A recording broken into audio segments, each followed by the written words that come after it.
Sound the alarms and start panicking because there's something seriously wrong with these new Quantum OLED monitors that nobody is talking about. Now look, I want to make it very clear that these monitors are a huge upgrade over anything we've had previously, and in terms of price to performance, they are a massive leap in the right direction, but they are by no means perfect, and while they have many flaws, what I'm going to talk about today is perhaps what I would consider to be their biggest Achilles heel. So pucker up and hold that monitor tight because I'm about to drop a huge load of information straight into your holes that once you see, you'll never be able to unsee. So let's open the Necronomicon of forbidden knowledge and dive right in. Now, I first stumbled upon this goofy problem when reviewing the Alienware AW3225QF, and at the time, which by the way, that's the 4K 240Hz Quantum OLED, that new one, I figured at the time it was just an Alienware falling short of expectations type of deal, but as more reviews started to go live, it became clear to me that this issue, to some extent, would persist among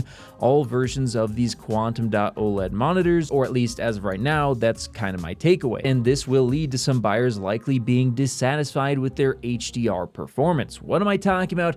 Brightness. Yes, these monitors are, in my opinion, fairly disappointing in their brightness, especially in games, and to illustrate that, let's go ahead and take a look at these charts that I've been putting together. Now, the first one is a 100% window, and here it's actually not that bad. In fact, the Alienware AW3225QF has a pretty good 100% window for an OLED monitor, 266 nits versus the 279 that you're getting on an S95C TV is pretty close. But moving on to a 1% window, here's where it starts to change for the worst, and this is just the beginning. So here you can see that the AW3225QF gets 1001 nits, which is pretty decent, but the S95C TV does get 1371, a 37% increase, and I do believe technically the Alienware is a newer revision of that same Quantum OLED technology, so it should in theory actually be better, but because I assume the pixels are so dense, this is why the TV is going to have an advantage. There's a lot more room and thus less heat buildup, but this is, again, nowhere near as bad as it's about to get. And to illustrate that, let's take a look at the 10% window, and here, yikes, 486 nits versus 1341 on the S95C. That is a difference of 2.76x in advantage of the TV, with again a last generation Quantum OLED technology, which is pretty wild. And in fact, it gets even worse when we take a look at an actual game.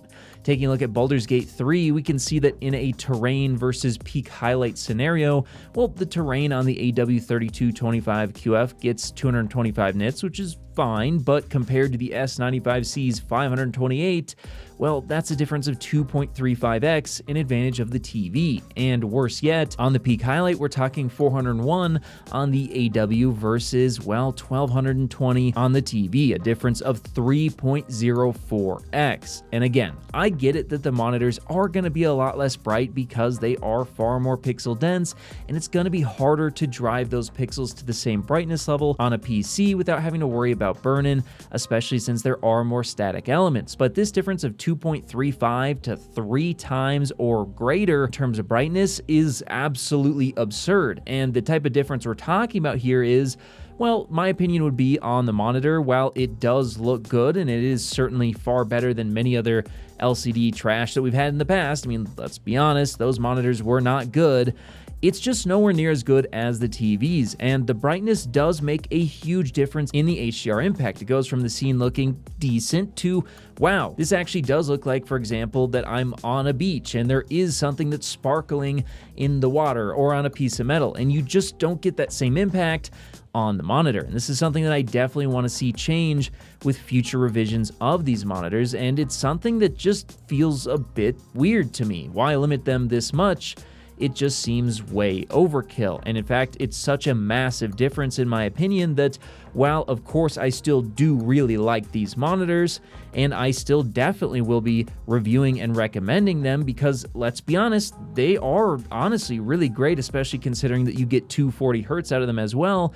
For my personal use, since I am a lot more interested in the overall HDR impact as it makes it far more immersive to me, I'm actually gonna go back to a 55-inch TV and will be taking a look at the S90D and the LG G4, as I do think they complement these monitors quite nicely. Yeah, 55 inches is really large. You're gonna have to wall mount it and bring your desk back, but if you can do that, you are gonna get the best image quality out of TVs still, and both of those TV brands, LG and Samsung, will be using pretty nice glossy finishes as well, whereas on the monitor space, well, the only one who's using a glossy finish is Samsung, so it does give you a little bit more options on what you want to choose as well, which is why I'm going to be looking into them. But for those of you out there who do prefer the consistency of using a monitor as well as the higher speed, of course, those monitors are still going to be very, very valuable and highly sought after in the monitor space, and I will be recommending them left, right, and center since they're such a massive upgrade. Whether you're looking to connect a new console, gaming PC, or just need a fast and reliable HDMI cable to connect over long distances, Rupro has you covered with their certified 8K HDMI 2.1 fiber optic cable available in sizes of up to 50 feet and can deliver a perfect full 48 gigabits per second connection over distances other cables could only dream of reaching. And with 48 gigabits per second of bandwidth, it can easily drive 8K 60 FPS or 4K 144 FPS 10-bit HDR video through its ultra-thin, flexible, and durable housing, and it even supports ER. So if you're in the market for a cable that can drive a beautiful new TV or monitor, be sure to check out Rupro